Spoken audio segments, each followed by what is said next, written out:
在全球经济变动的背景下，传统行业面临前所未有的压力，尤其是对于大国之间的贸易争端。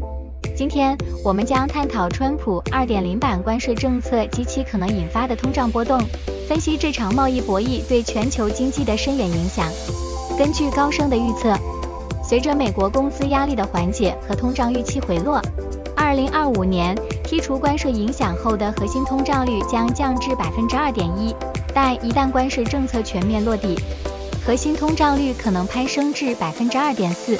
这一变化不仅影响美国国内经济，也将波及全球市场。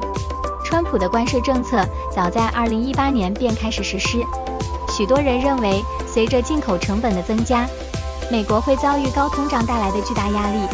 但事实上，2019年美国通胀率甚至没有达到美联储设定的 2% 目标。那为什么会这样呢？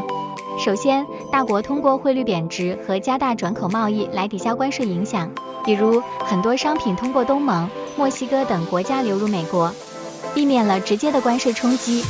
其次，许多美国采购商在关税实施前提前囤货，甚至从其他国家如越南寻找替代供应商。进入2020年后，全球供应链发生重大变化，世界工厂的地位逐渐削弱。到2023年，美国从主要经济体的进口总额降至4272亿美元，创下12年来的新低。其中，手机和电脑仍是最重要的进口产品，分别为545.9亿美元和391.7亿美元。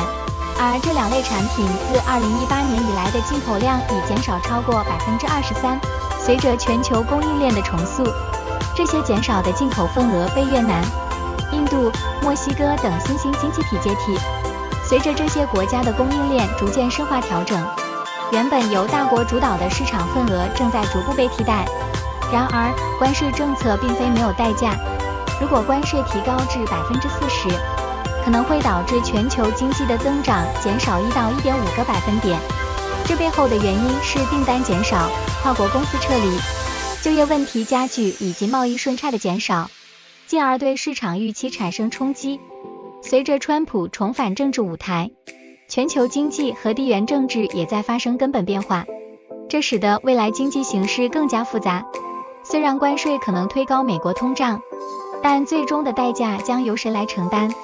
是美国还是其他国家？在这样的环境下，尽管美国通胀的压力加大，但谁将为此付出更高代价？这一问题仍没有清晰答案。随着全球经济收缩的背景下，市场对美国通胀的反应可能成为一个深刻的挑战。随着全球经济的转型，行业间的合作与创新显得愈加重要。